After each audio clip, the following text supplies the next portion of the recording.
கொடைக்கானலை பொறுத்தவரையில் கொடைக்கானலில் டிட்வால் புயல் காரணமாக நேற்று இரவு முதல் தொடர்ந்து மழை பெய்து வருகிறது. குறிப்பாக நேரமாக மழையின் தாக்கமும் மற்றும் காற்றின் வேகமும் கூட கொடைக்கானல் மலைப்பகுதி முழுவதும் பலத்த காற்று மற்றும் தொடர் மழையானது கொடைக்கானல் நகர்பகுதி மட்டுமல்லாது கொடைக்கானலை சுற்றி இருக்கக்கூடிய பல்வேறு மலை கிராமங்களில் இந்த மழையானது தற்போது பதிவாகி வருகிறது.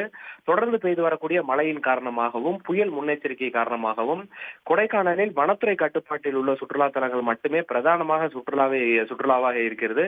குறிப்பாக இந்த வனத்துறை கட்டுப்பாட்டில் இருக்கக்கூடிய பேர்ஜம் ஏரி, 12 மைல் சுற்றுலாவில் உள்ள குணா குகை, தூண்பாறை, பில்லர் ராக் உள்ளிட்ட வனத்துறை கட்டுப்பாட்டில் இருக்கக்கூடிய அனைத்து சுற்றுலா தலங்களும் இன்று மூடப்படுவதாக வனத்துறை சார்பாக தெரிவிக்கப்பட்டிருக்கிறது. மேலும் மழையின் தாக்கம் அதிகமாக இருப்பதால் சுற்றுலா பயணிகள் வெகுவாக விரும்பக்கூடிய இந்த படகு சவாரியும் கூட தற்போது தற்காலிகமாக ரத்து செய்யப்பட்டு இருக்கிறது. மேலும் தொடர்ந்து மழையின் தாக்கம் அதிகரித்து இருப்பதால் வெளியூர்களிலிருந்து வந்திருக்கக்கூடிய சுற்றுலா பயணிகள் தங்களுடைய அறைகளிலேயே முடங்கி இருக்கக்கூடிய ஒரு சூழ்நிலையானது தற்போது ஏற்பட்டு இருக்கிறது. குறிப்பாக இந்த குளிர்காலத்தை அனுபவிப்பதற்காக பல்வேறு மாநிலங்களிலிருந்து அதிக அளவில் சுற்றுலா பயணிகள் குறிப்பாக இந்த கல்வி சுற்றுலாவிற்காக பள்ளி மாணவ மாணவிகள் அளவுக்கு அதிகமாக வந்திருக்கிறார்கள்.